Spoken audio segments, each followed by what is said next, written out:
Good morning, everybody. Welcome back to the channel. Today is a new day, and we're just gonna get straight into the research right now.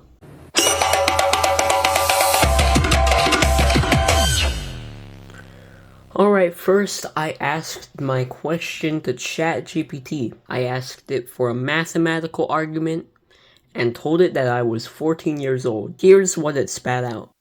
Switching from orthodox to southpaw can be a significant tactical move, especially for a 14-year-old who just started boxing 6 months ago.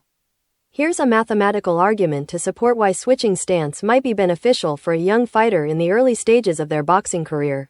1. Early training transition is easier. 6 months equals 2.4% of a boxing career, assuming a young boxer at 14 will box until at least age 30, a common age when fighters peak or retire. This 6-month period represents just 2.4% of their potential 16-year career. Changing stance now will have minimal long-term impact on their skill development because they are still in the foundational phase of learning. Training efficiency. Studies on skill acquisition show that habits formed early are easier to modify than those entrenched over longer periods. In general, athletes improve rapidly during their first 2 years, with diminishing returns afterward. At 6 months in, the muscle memory is not fully ingrained, making the transition less disruptive compared to switching later. 2. Mathematical advantage from southpaw rarity. 10% of boxers are southpaws. If only 10% of boxers fight southpaw, that means 90% of opponents train and fight primarily against orthodox boxers. This gives a numerical advantage, as most of the competition has limited experience against southpaw fighters. Winning edge from familiarity. A Proceedings of the Royal Society B study found that in sports where left-handers are rare, like boxing, left-handers or southpaws win a higher percentage of matches simply because opponents struggle with their unfamiliar style. Let's assume orthodox boxers win 55% of the time against fellow orthodox fighters but only win 45% of the time against southpaws. By switching to southpaw, the boxer potentially improves their odds of winning by about 10%, from 45% to 55%. Alright, now I'm gonna have to stop you listening to the AI really quick because I just want to make sure that you know it's not actually 10% of boxers are southpaws. According to many sources, it is about 25% of male boxers are southpaws in the professional level. 3. Strategic opponent confusion. Low exposure equals higher performance. The fewer southpaws in the training gym, the more confused opponents may be when facing them in competition. Based on statistical models of opponent exposure, orthodox boxers who train against southpaws spar at least 20% less frequently than against orthodox boxers. Mathematical impact. If the opponent's preparation against southpaws is reduced by 20%, their effectiveness in a fight drops accordingly, making it statistically more likely that the young fighter will have a tactical advantage. Example, if a fighter's chance of losing against a highly trained orthodox opponent is 50%, reducing the opponent's preparation efficiency by 20% increases their odds of winning closer to 60%. 4. Long-term success correlation. Higher championship probability. Historically, southpaw boxers make up more than their fair share of boxing champions. For example, despite being only about 10% of the boxing population, they account for roughly 25 to 30% of world champions. A young boxer switching to southpaw statistically aligns themselves with a higher probability of reaching elite levels of the sport. Math breakdown. If 10% of boxers are southpaw and they represent 30% of world champions, the odds of a southpaw becoming a champion are 3 times higher than their orthodox counterparts. Calculation. For an orthodox fighter, the chance of being a champion might be 1 in 1,000, 0.1%, but for a southpaw, it's closer to 1 in 330, 0.3%, mathematically increasing their chance of success by 200%. 5. Time invested versus potential rewards. Time investment in new stance. Assuming it takes a year to get comfortable with the southpaw stance, the young boxer is investing an extra 6 months of focused training to build a skill that could yield a 10 to 20% advantage in future fights. This trade-off is highly favorable. Risk versus reward. Switching at 14 carries little risk because the boxer is still early in their career and developing core skills. In the long term, this decision could lead to better performance, more wins, and potential championships. The reward of gaining a 10 to 20% competitive edge through stance alone outweighs the short-term effort required to make the switch. 6. Longevity and injury reduction. Injury prevention stats. Studies have indicated that Southpaw fighters, particularly those trained from a young age, may experience fewer repetitive stress injuries.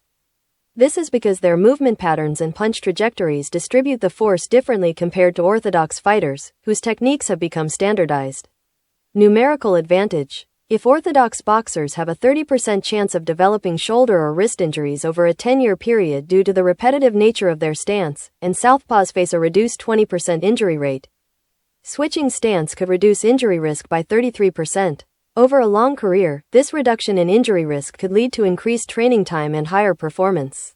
Conclusion. For a 14-year-old boxer who's been training for 6 months as an orthodox fighter, switching to Southpaw now carries significant advantages. The small percentage of time spent as an orthodox fighter means it's easier to transition now, and the statistical advantages of being a Southpaw, rarity, unfamiliarity, higher championship success rates and injury prevention, mathematically favor the switch. Over the course of their career, the young fighter stands to gain a 10 to 20% improvement in their chances of winning matches and a threefold increase in their likelihood of reaching the elite levels of the sport. In summary, mathematically, the time investment to switch now is minimal compared to the long-term reward. Alright, now ChatGPT actually did pretty well. It definitely had some really false information, but the thing is, it conveyed the point and it actually still could have made sense with the correct information. But I did plug it into one more AI, and that was Claude. So let's see what Claude has to say.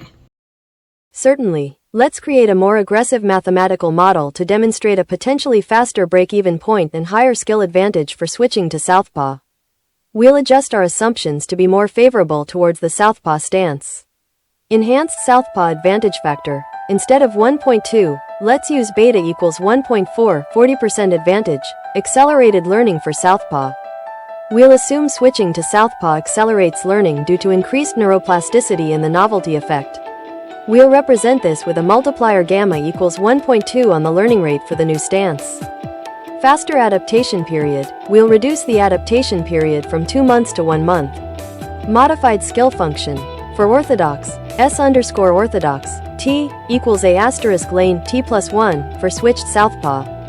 S_switched, T equals beta asterisk gamma asterisk A asterisk lane T5 break-even calculation. Solve for T when A asterisk lane T plus 1 equals beta asterisk gamma asterisk A asterisk lane T5 lane T plus 1 equals 1.4 asterisk 1.2 asterisk lane T5 lane T plus 1 equals 1.68 asterisk lane T5 east caret lane T plus 1 equals E caret 1.68 asterisk lane T5 T plus 1 equals T5 caret 1.68. Solving numerically, we get T approximately equals 8.2 months skill advantage after 1 year, at T equals 12 months, S_orthodox, 12 equals A asterisk lane, 13 S_switched, 12 equals 1.4 asterisk 1.2 asterisk A asterisk lane, 7.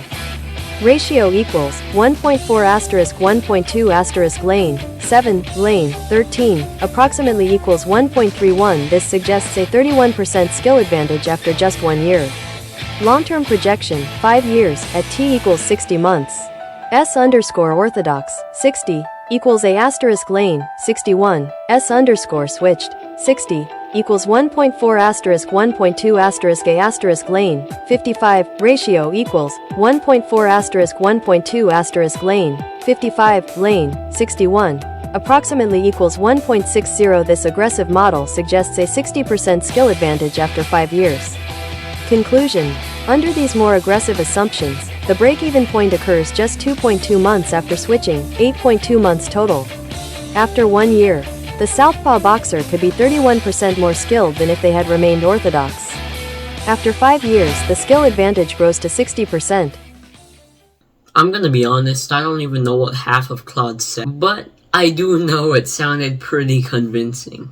And it definitely convinced me. So I'm gonna be switching to Southpaw. I'm Kobe Gaza, and I hope you have a great day.